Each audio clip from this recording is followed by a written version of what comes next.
Picture yourself falling into a black hole and not being able to climb your way out. Many healthcare workers describe this feeling as being slowly drained to a point of no return where they just can't feel for others anymore.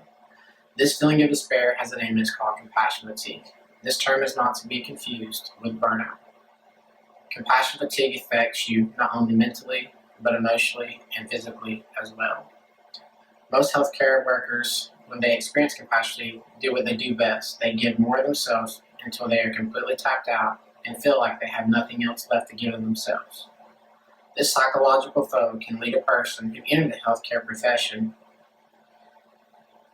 out of compassion, can make them walk away feeling jaded, pessimistic, or convinced that all humanity is lost.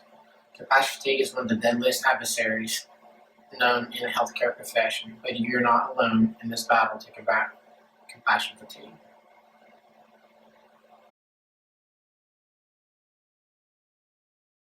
Lost the feeling of feeling like I'm making a difference and feeling that I started to get in a retail environment that healthcare is kind of going to. And I felt like a lot of my patients would just come in wanting what they were wanting, regardless of what my professional assessment was of what they needed.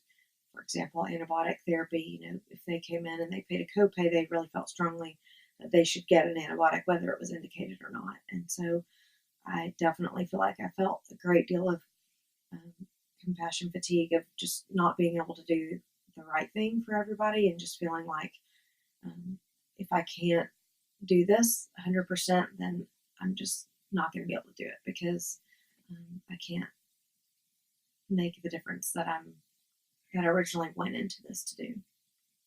That's a really strong statement. Um, when compassion fatigue sets in, the definition is usually you're exposed to some type of trauma or something that keeps happening over a repetitive amount of time. And it sounds like, just in that description, that's one of the things that really bothered you. And one of the things about compassion fatigue is that a lot of people don't realize that they actually have it. And so I'd sent you a compassion fatigue self assessment exam. It's kind of, 1, 2, 3, how it felt. After doing that, it actually showed that you were right on the border over having compassion fatigue at this time. But talking with you earlier, it seems like that you started some new things in your life and that you're kind of getting back to where you feel like you feel normal, I guess, mm-hmm. or in that. And so, what are some of those things that you have done to recognize that, I've got this problem? How do I fix it? And recognizing that, what are some of the stress reliefs that you've taken on to kind of help out with that? For sure, exercising has been huge for me. I have two small children that are 3 and 20 months, and so taking time for myself when I leave work is certainly not something that was the norm. And my father actually got me involved with CrossFit, and so through doing that, I have found a great deal of stress relief, and I found it's made me a much better mom and a much better provider to my patients because I have an outlet for myself, and that's not even mentioning the physiologic benefits that happen with exercise. Another thing that I did, and I kind of touched on going into academia, I now teach the third level nursing students in addition to my nurse practitioner students, and I teach their pediatrics rotation. So we're up on the pediatric floor 2 days a week, and that has actually renewed my feelings about why I went into this field in the first place. I see these students that get the opportunity to do what to me probably seem like the smallest things because, now after working in pediatrics for 15, 16 years, a lot of that stuff is just kind of something you get used to, and it doesn't really stand out to you as something really remarkable. And just being with them where they see a child that maybe comes from a home where they're not being cared for as well as they could be, and they go in and they bathe that child and put a fresh pair of clothes on them and fix their hair, and they come out of the room and they're just grinning from ear to ear because they know that they've made a tangible difference with a child. And so that's been really good for me to kind of get back to the basics and see, okay, this is why I went into this to begin with. Puts the humanness back in it, doesn't It it? does. Doesn't it? It kind of makes the simple things matter more. And I think you lose that when you've been doing it so long and you almost need this big production every time to feel like you're changing a life. And we forget that just even one interaction with some of these patients is a bigger deal than it is. I know myself, graduating soon, being a new provider, these are some of the things that got me involved with compassion fatigue. Is I went to these different clinics and I'm seeing different providers handle themselves different ways, from new providers to providers that have your type of experience. That it seems like compassion fatigue affects us all in some ways, but that there's little education about it, and there's new education being done every day. We talked about some of the hospitals up north giving time for providers and nurses together an hour to have lunch and do yoga in a quiet room, or play a guitar, or read a book, something that can recharge them during that shift. And they've actually had no turnover in a year. We're meeting that demand. It's not something they got paid to do. It's just something they wanted to do to prevent losing such good providers and staff. And so they took it among themselves to do something about it and brought in a compassion fatigue educator. Not burnout, but compassion fatigue, because they do care. And it's like you said, having children, we don't get time to ourselves, but also sometimes our spouses don't understand what we go through at work, and you can't really talk to them about it because a lot of times they don't understand unless they do what we do for a living. And then maybe a new provider, I'm sure I'm going to be faced with new instances that are going to be challenging, just like you have over the years that you practice. But the main thing is there's more education getting out there, and I feel like at one point, talking about being a leader for the nurses on the floor, but also us nurse practitioner students, is I feel like compassion fatigue is going to be taught eventually in the programs, as far as RN at BSN to advanced practice nurses.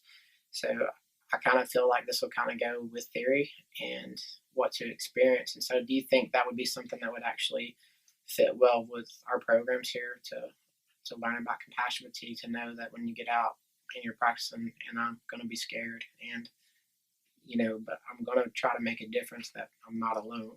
I think that support from someone with your experience, it makes a difference. Also having a teacher like you makes a difference. So it's good that we all can recognize compassion fatigue. And so we might not know that we're experiencing it, but we definitely have it, because I even took that exam and I was a 15, but I said mine was due to school. But no, it's my job.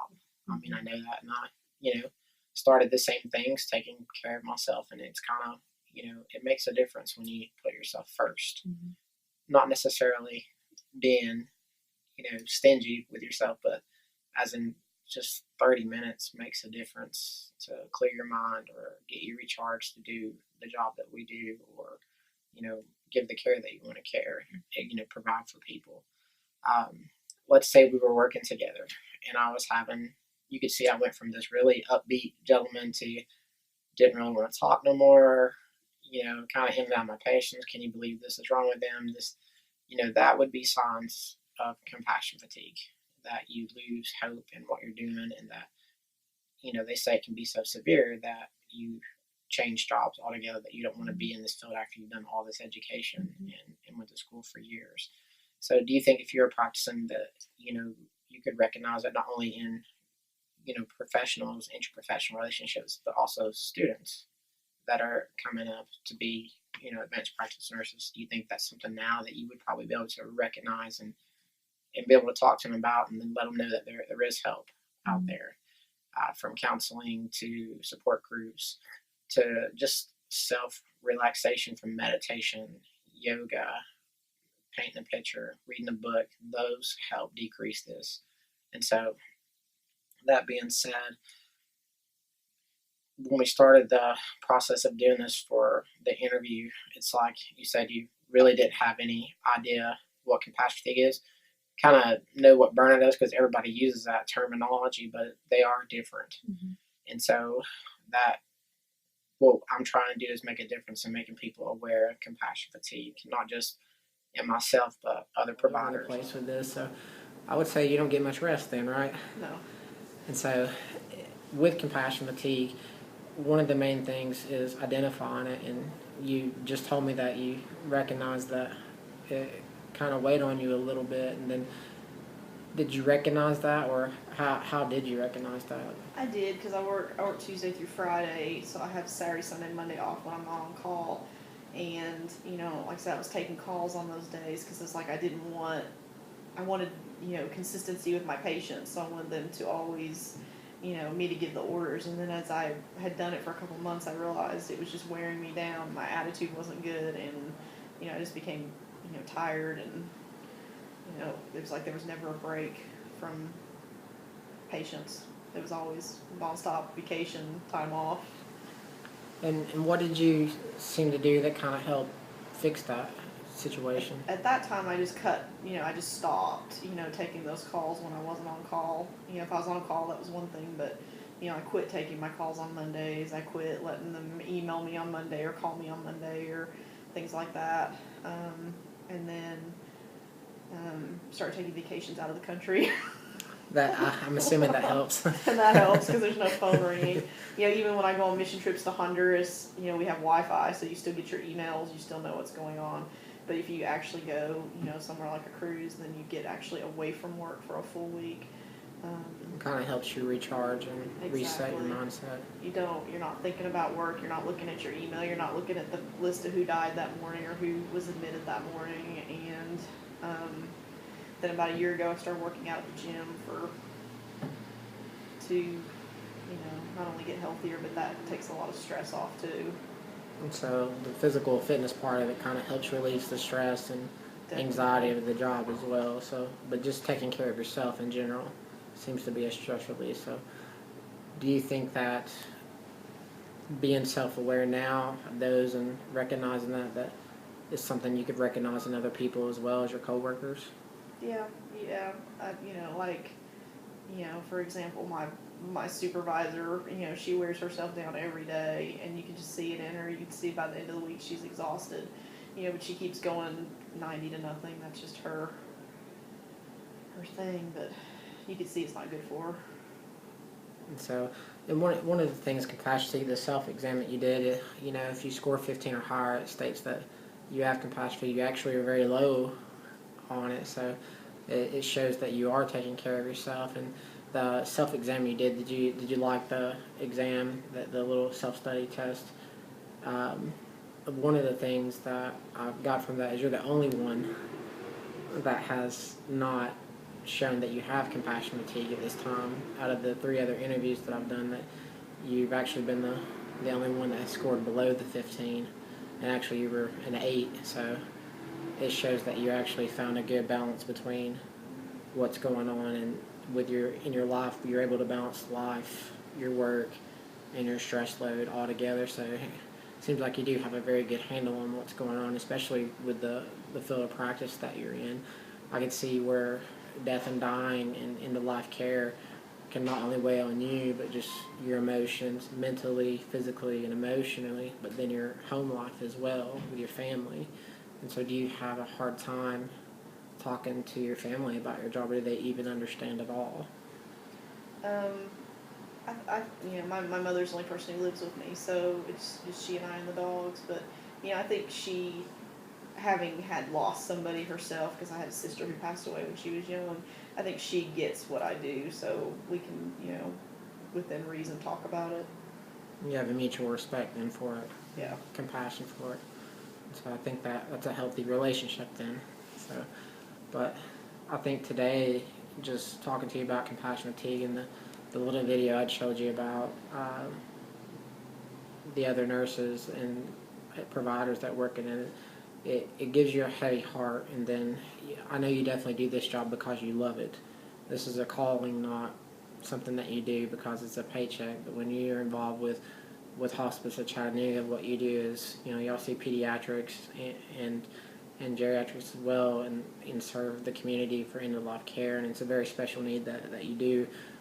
It's definitely a calling, and I could see how heavy-hearted that would be when you do something like this, I know it's satisfying, but is there times that you ever just get so upset that you want to call it quits or feel like you need that time away? And how do you recharge from that, make it back from something like that? I know the vacations help, but Yeah. that's a mental aspect. I don't know about calling it quits, but especially we have one facility here. We have 20 patients at, and when you go in and out of the facility every week, you see the same patients every week, even though you may not see your home patients every week, and you get really attached to them. So, when you lose one of them, it's a lot harder because you're around them for so long. But then you have to find a way to celebrate the good things. Like we had a facility patient turn 104, so we gave her a birthday party. Yeah. So you have to find that happy moment in the sad moments too, and that helps. But I don't think I've ever thought about calling it quits. It's more or less just trying to find something happy to celebrate and all the sadness. Even that's a good way to look at it. I've never thought of it like that, but yeah, you have to celebrate with them, like especially like the little facility patients. Go color a picture with them, or celebrate a birthday, or sit and visit with them. And that kind of helps with the sad things. just taking the time to show that you appreciate them. Plus, our team always goes out and eats lunch together every Friday. I think that helps build not only our team spirit, but it helps recharge us. And then when you talk about your team, for you being a nurse practitioner, what does your team consist of? It consists of a team leader, the RNs, social workers, chaplain, CNAs, secretary. So you guys have pretty much a family team that you can Yes. take care of each other then. Yep, and everybody knows every Friday we're going to Cracker Barrel. So it's more of a family taking care of a patient. So it gives us some happy moments. So then y'all, as your team, can see and you work close together if somebody's not doing well, and can recognize compassion fatigue in each other. Yep, and we encourage each other. We all share offices, so we have time to sit and talk to each other. I mean, I think, to us being in a satellite office, it gives us a more close family type relationship because we're together every day. And also with Hospice of Chattanooga, do they offer counseling for the employees in case things do get rough? So they do offer stuff to help with compassion fatigue and just anything that might come across the employee might be dealing with. And I know when I was hired, I think they still do this now, but with new employees, they hit them with, a bereavement counselor or a chaplain. They have a meeting with them at like 3 months and 6 months after hire, because that's when things start to hit you, I think. In the grieving process. In that first year. That's a really good way to find out if it's a good fit for not only Hospice Chattanooga, but if they have compassion fatigue. And, too, since compassion fatigue is so new, it might be something they might inquire about, something with compassion fatigue in the hiring process, like the self-study exam, and them not know what they're really taking to see if they have it before they even start this job, for not only just practitioners but new nurses coming into hospice. I know, like, when you're coming to hospice, you've got to have at least 2 years of experience, but it does take somebody special to do something like this. You've got to have a good heart. And I think we've known each other for a long time, and you definitely have that. So